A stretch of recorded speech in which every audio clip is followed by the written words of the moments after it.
നമസ്കാരം. ഈ വീഡിയോയിൽ നാം ഏവരും ശ്രദ്ധിക്കേണ്ട, പ്രത്യേകിച്ച് യുവതീ-യുവാക്കന്മാരുടെ ശ്രദ്ധയിൽ നിർബന്ധമായും നാം പെടുത്തേണ്ട ഒരു പ്രധാനപ്പെട്ട വിഷയമാണ് പ്രതിപാദിക്കുന്നത്. ഇതിൻ്റെ പശ്ചാത്തലം സൂചിപ്പിക്കട്ടെ. റാഫേൽ ബിഷപ്പിൻ്റെ സ്ഥാനാരോഹണത്തെ സംബന്ധിച്ച് ഞാൻ ചെയ്ത ആദ്യ വീഡിയോയിൽ അദ്ദേഹത്തിൻ്റെ ഒരു പ്രസംഗത്തിൽ നിന്ന് ഉദ്ധരിച്ചുകൊണ്ട് താനൊരു അച്ഛനായിത്തീരുമ്പോൾ തൻ്റെ ലൈംഗികതയുടെ സ്വിച്ച് തൻ്റെ കയ്യിൽ തന്നെ തൻ്റെ നിയന്ത്രണ വിധേയമാക്കത്തക്കവണ്ണം കിട്ടും, അല്ലെങ്കിൽ ബ്രഹ്മചര്യയുടെ സ്വിച്ച് അദ്ദേഹത്തിൻ്റെ ഭാഷയിൽ പറഞ്ഞാൽ ഓട്ടോമാറ്റിക്കായിട്ട് കിട്ടും എന്ന് പ്രതീക്ഷിച്ചു. ആ പ്രതീക്ഷ അസ്ഥാനത്തായിരുന്നു എന്ന് അദ്ദേഹം അനുഭവത്തിൽ കൂടെ മനസ്സിലാക്കി.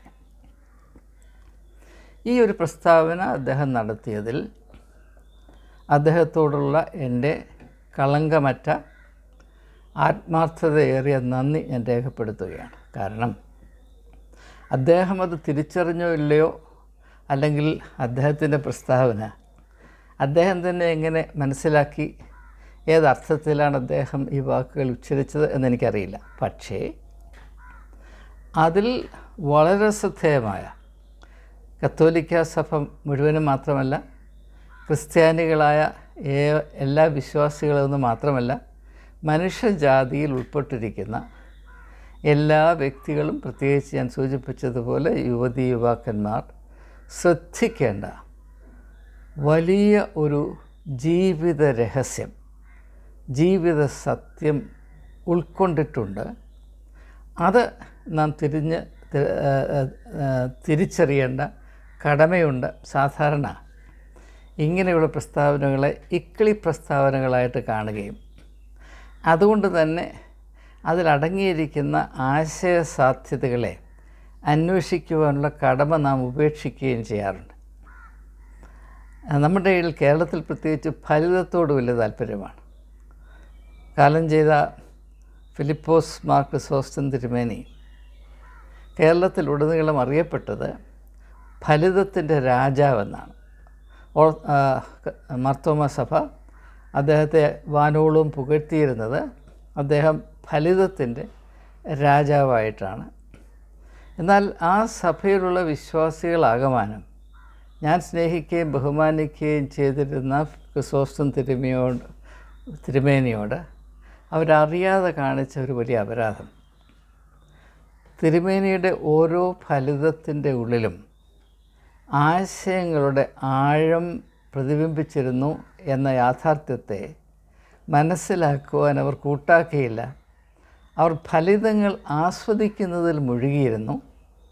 അതിൽ ചിന്തിക്കുവാനുള്ള വകയുണ്ടോ എന്ന് ബഹുഭൂരിപക്ഷം ആളുകളും ശ്രദ്ധിച്ചില്ല. മാത്രവുമല്ല, തിരുമേനി പ്രസംഗിക്കാൻ എഴുന്നേറ്റ് നിൽക്കുന്ന നിമിഷം മുതൽ അദ്ദേഹത്തിൻ്റെ വായിൽ നിന്ന് ഏത് ഫലിതം ഉതിർന്നു വീഴും എന്ന് മാത്രം ശ്രദ്ധിക്കുകയും അദ്ദേഹത്തിൻ്റെ മനസ്സിൽ അങ്കുരിക്കുന്ന ശ്രദ്ധേയമായ ആത്മീയ അറിവെന്ത് എന്നത് 100% അവഗണിക്കുന്ന ഒരു സമീപനമായിരുന്നു നിലനിന്നിരുന്നത് എന്നതിന് ഞാൻ ദൃക്സാക്ഷിയാണ്.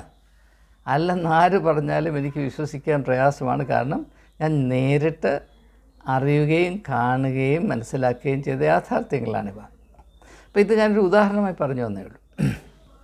അപ്പോൾ നമുക്കിനിയും റാഫേൽ തട്ടിൽ തിരുമേനിയുടെ ഈ പ്രസ്താവന മാത്രം കേന്ദ്രീകരിച്ച് ചില ചിന്തകൾ. അദ്ദേഹം ഇവിടെ സൂചിപ്പിക്കുന്നത് പൗരോഹിത്യത്തെ സംബന്ധിച്ചിടത്തോളം ഇത് ഏറ്റവും കൂടുതൽ പ്രസക്തമാകുന്ന കത്തോലിക്ക പുരോഹിതരെ പറ്റിയാണ് എന്ന് നമുക്കറിയാം. എന്നാൽ സത്യസത്യമായി പറഞ്ഞാൽ ഈ പ്രശ്നം അവരിൽ മാത്രം ഒതുങ്ങി നിൽക്കുന്നതല്ല. അതുകൊണ്ട് നാം എല്ലാവരും ചിന്തിക്കേണ്ട വിഷയമാണ്. അതിൻ്റെ മൂർച്ച കൂടുതലും കത്തോലിക്ക പുരോഹിതന്മാരുടെ ഇടയിലാണ് എന്നെ സമ്മതിക്കാം. അതിൻ്റെ വ്യാപ്തി എല്ലാ സഭകളിലും പരന്നു കിടപ്പുണ്ട്. അപ്പോൾ ഈ സന്യാസ ജീവിതത്തിൻ്റെ ബ്രഹ്മചര്യയുടെ സ്വിച്ച് കിട്ടിയില്ല എന്ന് പറയുമ്പോൾ അത് വളരെ വളരെ ശ്രദ്ധേയമായ ഗൗരവമേറിയ ഒരു പ്രസ്താവനയാണ്. അദ്ദേഹം അത് ലാഘവത്തോടെയാണ് അവതരിപ്പിക്കുന്നതെങ്കിലും അടുത്ത വാചകം എന്താണ് അദ്ദേഹം പറയുന്നത്? ഞാൻ വളരെ ക്ലേശിച്ചു, ഞാൻ വളരെ സ്ട്രഗിൾ ചെയ്തു എന്ന് അദ്ദേഹം ആത്മാർത്ഥമായി പറയുന്നുണ്ട്. ഞാൻ വീണ്ടും അദ്ദേഹത്തെ നമസ്കരിക്കുകയാണ്. ഇവിടെ നാം തിരിച്ചറിയേണ്ട ഒരു കാര്യം, ഈ ബ്രഹ്മചര്യ എന്നത് മനുഷ്യൻ സൃഷ്ടിച്ച ഒരു സംവിധാനമാണ്. ദൈവം മനുഷ്യനെ സൃഷ്ടിച്ചത് ബ്രഹ്മചാരിയായിട്ടല്ല. ദൈവം മനുഷ്യനെ സൃഷ്ടിച്ചത് സന്തുലിത വ്യക്തിത്വമുള്ള ഒരു അഭൗമമായ സൃഷ്ടിയായിട്ടാണ്. ഞാൻ പറയുന്ന കാര്യങ്ങൾ നിങ്ങൾ ദയവായി ശ്രദ്ധയോടെ കേട്ട് മനസ്സിലാക്കണമേ. ഞാൻ 2 കൈയും കൂപ്പി നിങ്ങളെ അപേക്ഷിക്കുകയാണ്. സന്തുലിതയുള്ള എന്ന് പറയുമ്പോൾ എല്ലാ മനുഷ്യരിലും 3 ഘടകങ്ങൾ പ്രവർത്തിക്കുന്നുണ്ട് എന്ന് ഞാൻ ഇതിന് മുൻപ് ചെയ്ത ഒരു വീഡിയോയിൽ സൂചിപ്പിച്ചു. വൈകാരികമായ ഘടകം, ചിന്തിക്കുവാനുള്ള ഘടകം, ഇച്ഛാശക്തി.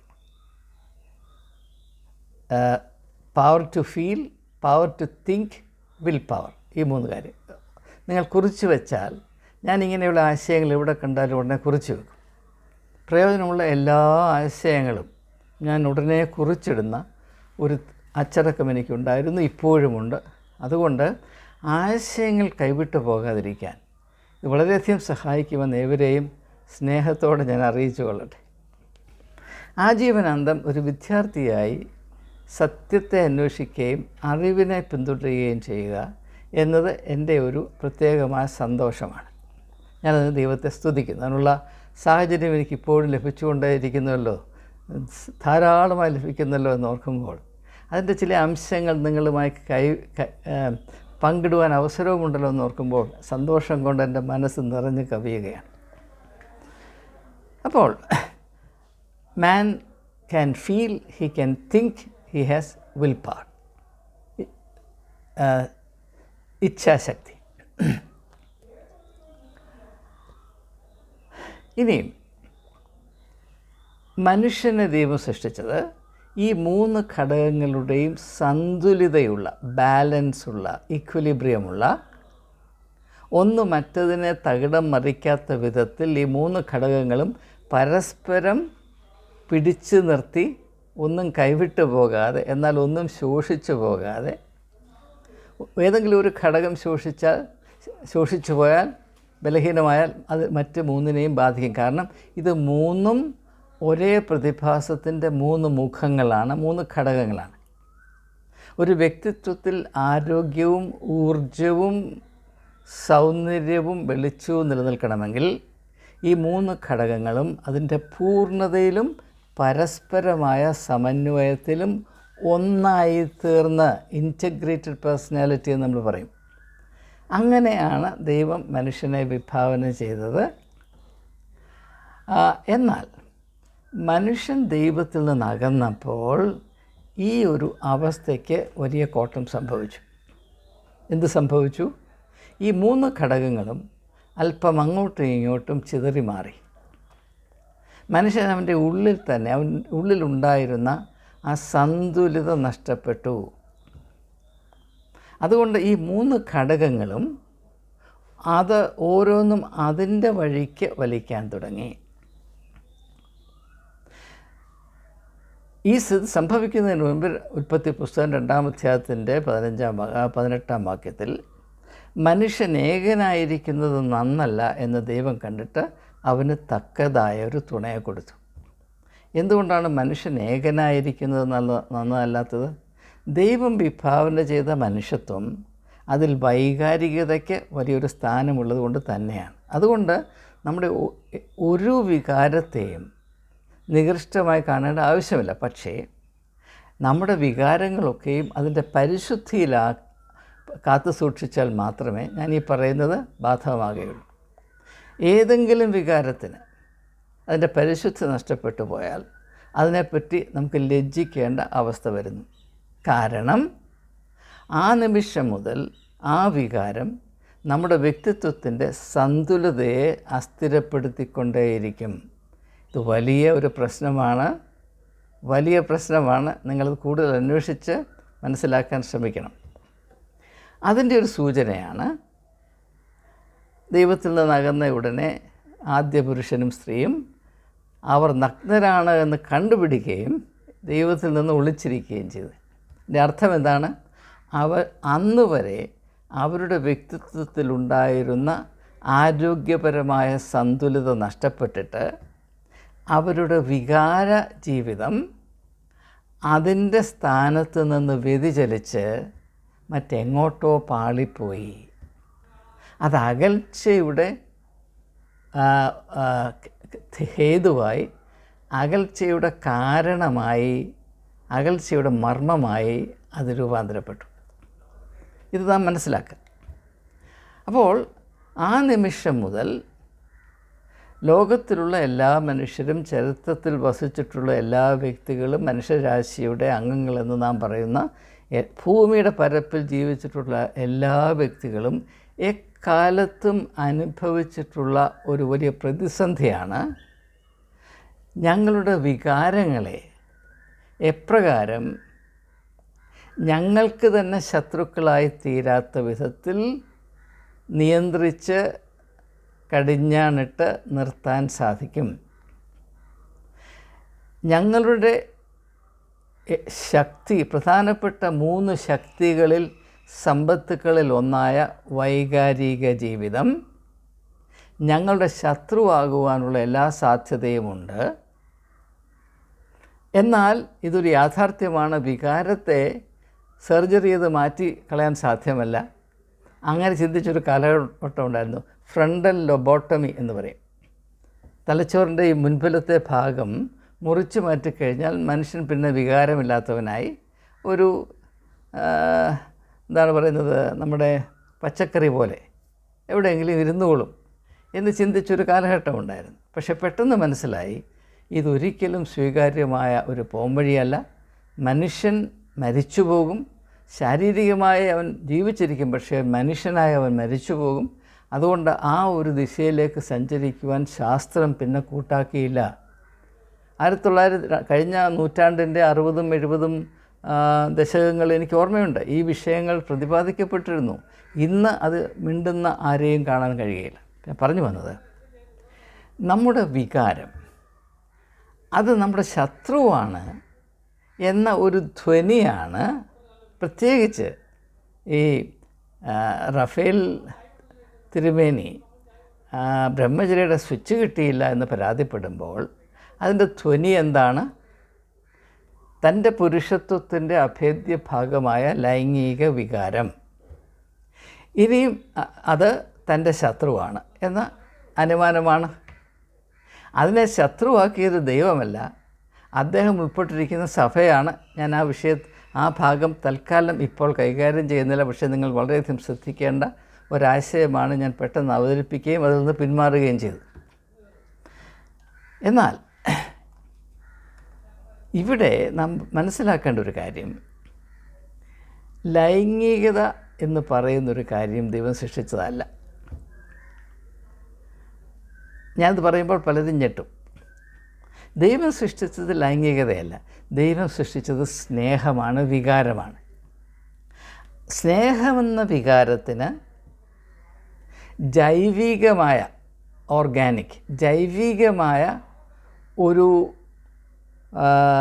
എക്സ്പ്രഷൻ, സെൽഫ് എക്സ്പ്രഷൻ, പ്രകടനം.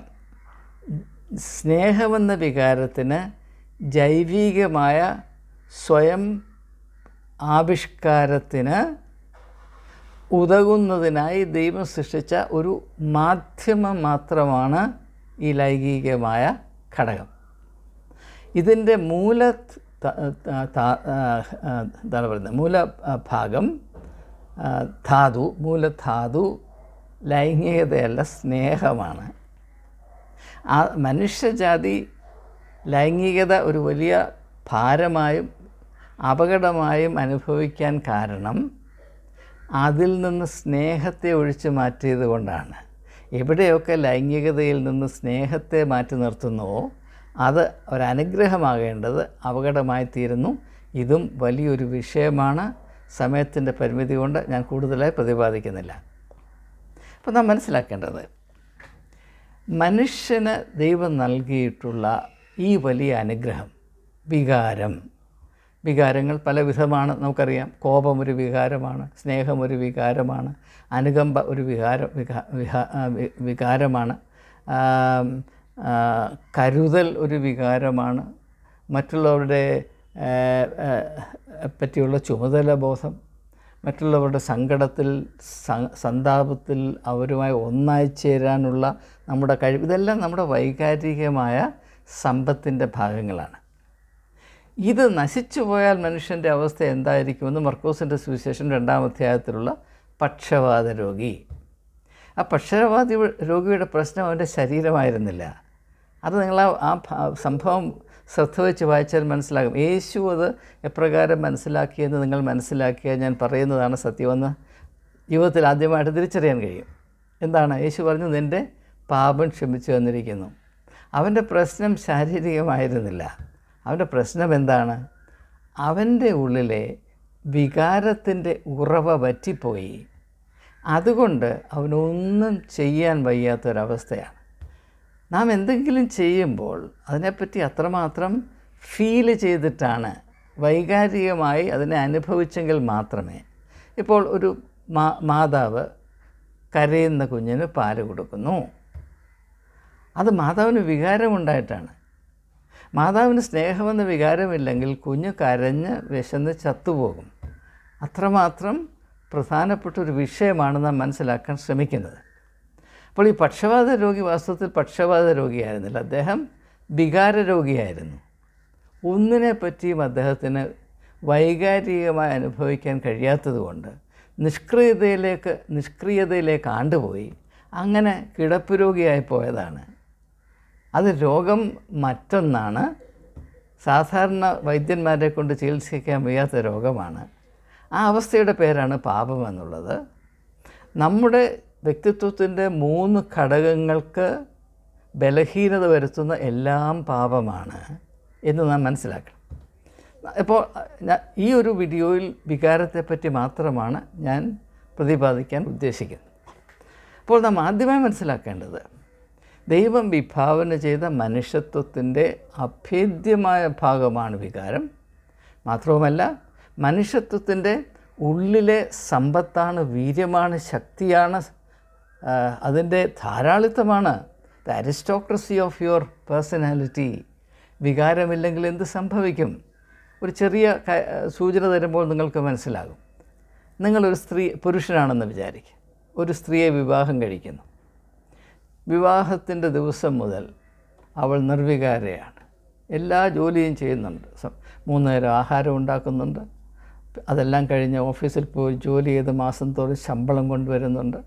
വീട് അടിച്ചു തൂത്തൊക്കെ വെക്കുന്നുണ്ട്. പക്ഷേ അവൾ ലോത്തിൻ്റെ ഭാര്യയെ പോലെയാണ്, കൽത്തൂണാണ്, വികാരമില്ല എന്ന് പറഞ്ഞാൽ നിങ്ങളുടെ ജീവിതം നരകമാകത്തില്ലേ? അതുപോലെ തന്നെ നിങ്ങളൊരു സ്ത്രീയാണെന്ന് വിചാരിക്കുക. ഒരു പുരുഷനെ വിവാഹം കഴിച്ചു. അന്ന് തൊട്ട് അവൻ കൽത്തൂണാണ്, ഒരു പാറക്കഷ്ണമാണ്, ഒരു വികാരവുമില്ല, നന്മയുമില്ല തിന്മയുമില്ല, ഗുണവുമില്ല ദോഷവുമില്ല, ചിരിയില്ല കരച്ചിലില്ല. ഇദ്ദേഹം എന്ത് സാധനമാണെന്ന് മനസ്സിലാകുന്നത്. എന്നാൽ നിങ്ങളുടെ ജീവിതം നരകമായി തീരുകയില്ലേ? അത്രമാത്രം പ്രാധാന്യമുള്ളൊരു വിഷയത്തെപ്പറ്റിയാണ് നാം സംസാരിക്കുന്നത്, മനസ്സിലാക്കുക. അപ്പോൾ ഈ ഒരു അവസ്ഥയാണ് വലിയൊരു പാപമായും വലിയൊരു ഭീതിയായും ഒരു ശാപമായും സഭ അതിൻ്റെ അനുയായികളെ പഠിപ്പിക്കുന്നത്. അതിൻ്റെ ഒരു ഇരയായിട്ടാണ് റഫേൽ മെത്രാൻ പറയുന്നത്, ഞാൻ പുരോഹിതനായപ്പോൾ ഈ ബ്രഹ്മചര്യയുടെ സ്വിച്ച് കിട്ടിയില്ല, കിട്ടുമെന്ന് പ്രതീക്ഷിച്ചു, കിട്ടിയില്ല. അപ്പോൾ ഇനിയും എനിക്ക് അദ്ദേഹത്തോട് പ്രത്യേകമായിട്ട് പറയാനുള്ളത്, ഞാൻ പറയേണ്ട പല കാര്യങ്ങളും ഒഴിച്ചു വിടുകയാണ്. വളരെയധികം കാര്യങ്ങൾ പറയാനുണ്ട്, ഇത് അനുബന്ധമായിട്ട് ഇതിനോട് ബന്ധമുള്ളത് അനിവാര്യമായി തന്നെ പറയേണ്ടത്, പക്ഷേ ഞാൻ ഒഴിച്ചു വിടുകയാണ്. എനിക്ക് നല്ലവനെന്ന് ഞാൻ കരുതുന്ന റഫേൽ ആർച്ച് ബിഷപ്പിനോട് പറയാനുള്ളത്, ബഹുമാനപ്പെട്ട ആർച്ച് ബിഷപ്പേ, ഇങ്ങനെ ഒരു സ്വിച്ചില്ല, ഇങ്ങനെ ഒരു സ്വിച്ചിൻ്റെ ആവശ്യവുമില്ല. നിങ്ങൾക്കുള്ള വികാരം സാത്താൻ നൽകിയതല്ല, ആണെന്ന് നിങ്ങളെ സഭ അതിൻ്റെ സ്വാർത്ഥത കൊണ്ട് തെറ്റിദ്ധരിപ്പിച്ചതാണ്. സഭയുടെ തെറ്റായ പഠിപ്പീരിൻ്റെ ഇരയാണ് താങ്കൾ. അതാദ്യം മനസ്സിലാക്കുക. രണ്ടാമത്, വികാരത്തെ കെട്ടിയിട്ടിട്ടല്ല അതിനെ നിയന്ത്രിക്കേണ്ടത്. അങ്ങനെ നിയന്ത്രിക്കുന്നത് അനാരോഗ്യമാണ്, അനാശാസ്യമാണ്, അനാവശ്യമാണ്. അത് ദൈവഹിതത്തിന് എതിരാണ്, സംശയം വേണ്ട. അതേസമയം തന്നെ നമ്മുടെ വികാരങ്ങൾ കടിഞ്ഞാണില്ലാതെ അവിടെയും ഇവിടെയും ചാടുന്ന ഇടംകേടുള്ള കഴുതയെപ്പോലെയോ കുതിരയെപ്പോലെയോ ആകരുത്, സമ്മതിച്ചിരിക്കുന്നു. അത് തീർച്ചയായും അഭികാമ്യമാണ്. നമ്മുടെ വികാരങ്ങളുടെ മേൽ നമുക്ക് ഒരു നിയന്ത്രണം ഉണ്ടാകണം. സെൽഫ് കൺട്രോൾ, ആത്മനിയന്ത്രണം അത്യാവശ്യമാണ്.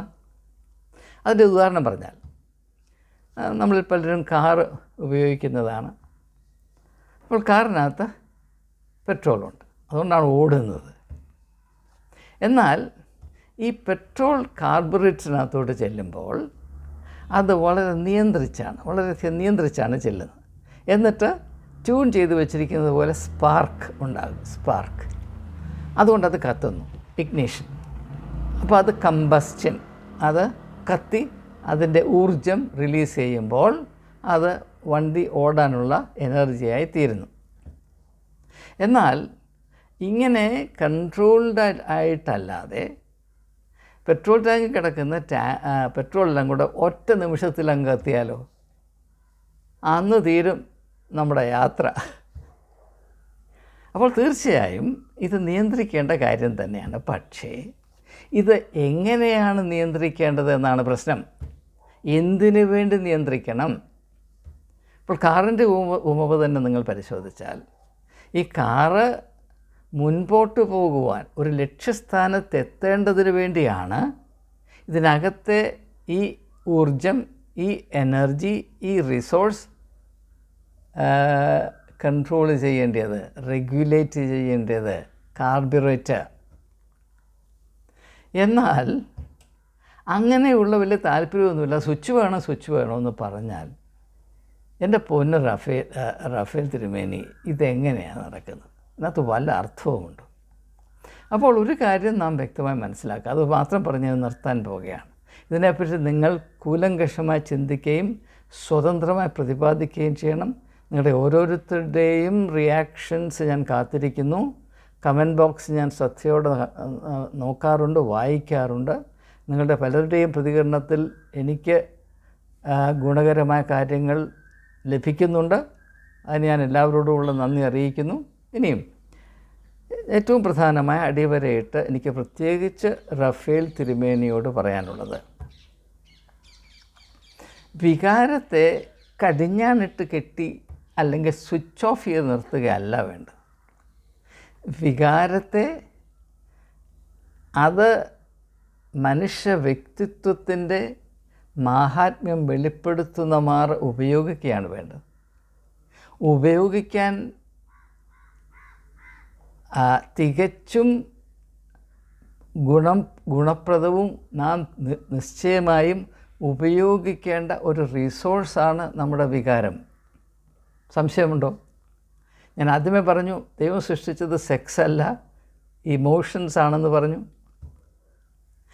ഇമോഷൻസിൽ നിന്ന് സെക്ഷുവാലിറ്റി അല്ലെങ്കിൽ ലൈംഗികം വേർപിരിയുമ്പോഴാണ് അത് അപകടമായി തീരുന്നത്.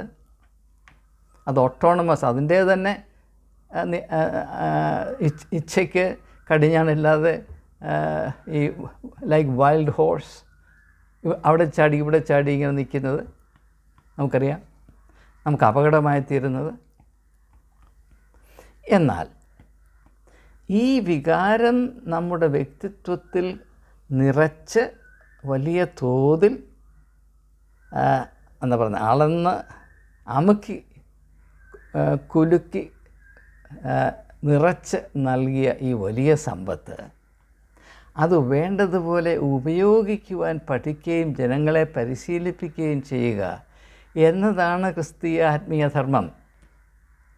അത് ഏറ്റവും മാഹാത്മ്യത്തോടെ നാം കാണുന്നത് യേശുവിൻ്റെ വ്യക്തിത്വത്തിലാണ്. എനിക്ക് സ്വിച്ച് കിട്ടിയില്ലേ എന്ന് പറയേണ്ട ഗതികേട് യേശുവിനില്ലായിരുന്നു.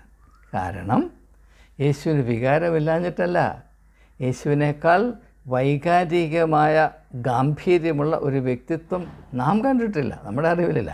പക്ഷേ ആ വൈകാരികമായ സമ്പത്തിനെ, അതിര് കവിഞ്ഞ സമ്പത്തിനെ ദൈവഹിതത്തിനനുസരിച്ച് ഉപയോഗിച്ചു കൊണ്ടേയിരിക്കുമ്പോൾ അതിൽ തന്നെ ആരോഗ്യപരമായ ഒരു നിയന്ത്രണം പാലിക്കുകയാണ്. നാം അതിനോട് ഗുസ്തി പിടിക്കേണ്ട കാര്യമൊന്നുമില്ല. ഇതൊക്കെ വെറും പൊട്ടത്തരമാണ് പറയുന്നത്. ഇത് കേട്ടാൽ ചിരിക്കേണ്ട കാര്യങ്ങളാണ്. അങ്ങനെ കടിഞ്ഞാനിട്ട് നിർത്തേണ്ടതല്ല വികാരം. തക്കതായി ഉപയോഗിക്കേണ്ട ഒരു വലിയ അനുഗ്രഹമാണ് വികാരങ്ങൾ. അതെങ്ങനെ സാധ്യമാകും? അതുകൊണ്ട് സൂചിപ്പിച്ചിട്ട് നിർത്താൻ പോകുകയാണ്. അതിൻ്റെ മറുപടി കാണണമെങ്കിൽ മർക്കോസിൻ്റെ സുവിശേഷം 10-ാം അധ്യായത്തിൻ്റെ 27-ാം വാക്യം നിങ്ങൾ വായിക്കണം. നിൻ്റെ ദൈവമായ യഹോവയെ നീ പൂർണ്ണ ആത്മാവോടും പൂർണ്ണ ഹൃദയത്തോടും പൂർണ്ണ മനസ്സോടും പൂർണ്ണ ശക്തിയോടും സ്നേഹിക്കണം. രണ്ടാമത്തേത് അതിനോട് സമം നിൻ്റെ അയൽക്കാരനെ നിന്നെ പോലെ തന്നെ സ്നേഹിക്കണം. സ്നേഹമൊരു വികാരമാണല്ലോ. സ്നേഹം ഒരു വികാരമാണെന്ന് മാത്രമല്ല, സ്നേഹം എല്ലാ വികാരങ്ങളുടെയും അമ്മയാണ്. Love is the mother of all emotions. സ്നേഹമില്ലാത്ത, സ്നേഹം പങ്കെടുക്കാത്ത ഒരു വികാരവും ഉണ്ടാകരുത്. ഇപ്പോൾ ലൈംഗിക വികാരത്തിൽ തൻ്റെ സ്നേഹം ആധിപത്യം ചെയ്യുന്നില്ല എങ്കിൽ അത് പൈശാചികമായി തീരും. അതുകൊണ്ടാണ് നമ്മുടെ ഇടയിൽ സെക്സ് ക്രൈംസ് ഇത്രമാത്രം കടിഞ്ഞാൻ പൊട്ടി മുമ്പോട്ട് പോകുന്നത് നമുക്കറിയാൻ, വിശദീകരിക്കുന്നില്ല. നിങ്ങൾ ഏത് വികാരം എടുത്തുകൊള്ളൂ. ഇപ്പോൾ തന്നെ കോപം ഒരു വികാരമാണ്. അത് മനുഷ്യനുണ്ടാകണം. എന്നാൽ ആ കോപത്തിനെയും നിയന്ത്രിക്കുന്നൊരു സ്നേഹമുണ്ടാകണം. അതുകൊണ്ടാണ് പൗലോസ് പറയുന്നത്, നിങ്ങൾ കോപിച്ചുകൊള്ളൂ, പക്ഷേ നിങ്ങളുടെ കോപത്തിന്മേൽ സൂര്യൻ അസ്തമിക്കരുത്. Let you be angry, but let not the sun set upon your anger. നിങ്ങളുടെ സ്നേഹം നിങ്ങളുടെ ന്യായമായ കോപത്തെ കീഴടക്കട്ടെ. അപ്പോൾ മനുഷ്യൻ നിർവികാരനായ ഒരു യന്ത്രമാകരുത്. അങ്ങനെ ആകുന്ന ഒരുപക്ഷെ സഭയ്ക്ക് സാമ്പത്തികമായ വലിയ ഗുണം ചെയ്യുമായിരിക്കും. പക്ഷേ അത് ദൈവം വിഭാവന ചെയ്ത മനുഷ്യത്വത്തിന് വിരുദ്ധമാണ്. അതിനെ കൊല്ലുന്നതിന് it is a cold blooded murder of human personality. അപ്പോൾ അതുകൊണ്ട് റഫേൽ തിരുമേനിക്ക് വേണ്ടത് സ്വിച്ചല്ല. പൂർണ്ണ ആത്മാവ് കൊണ്ടും പൂർണ്ണ ഹൃദയം കൊണ്ടും പൂർണ്ണ മനസ്സുകൊണ്ടും പൂർണ്ണ ശക്തി കൊണ്ടും ദൈവത്തെ സ്നേഹിക്കുകയും സഹോദരങ്ങളെ സ്നേഹിക്കുകയും ചെയ്യുമ്പോൾ ഈ വൈകാരികമായ സമ്പത്ത് ശാപമല്ല, അതൊരു വലിയ ഊർജവും വലിയൊരു അനുഗ്രഹവും ഒരു വലിയ അത്ഭുതവും ഒരു വലിയ ആത്മീയ ആർപ്പുവിളിയുമാണ് എന്ന് അദ്ദേഹം തിരിച്ചറിയും. പക്ഷേ അങ്ങനെ തിരിച്ചറിയുവാൻ അദ്ദേഹത്തിന് സഭയിൽ നിന്ന് ഈ നാൾ വരെയും പ്രാപിച്ച തെറ്റായ പഠിപ്പീരുകൾ അനുവദിക്കുമോ എന്ന് എനിക്ക് അറിഞ്ഞുകൂടാ. അപ്പോൾ അദ്ദേഹത്തിൻ്റെ ഇപ്പോഴത്തെ കാഴ്ചപ്പാട് മാത്രമേ ഉള്ളൂ എങ്കിൽ, അതായത് ലൈംഗികതയെ ഞാൻ സ്വിച്ചിട്ട് നിയന്ത്രിക്കും എന്ന് പറഞ്ഞാൽ, റഫേൽ തിരുമേനി, ഞാൻ കൈകൂപ്പി പറയുന്നു, നിങ്ങൾ 8 നിലയിൽ പൊട്ടിപ്പോവും.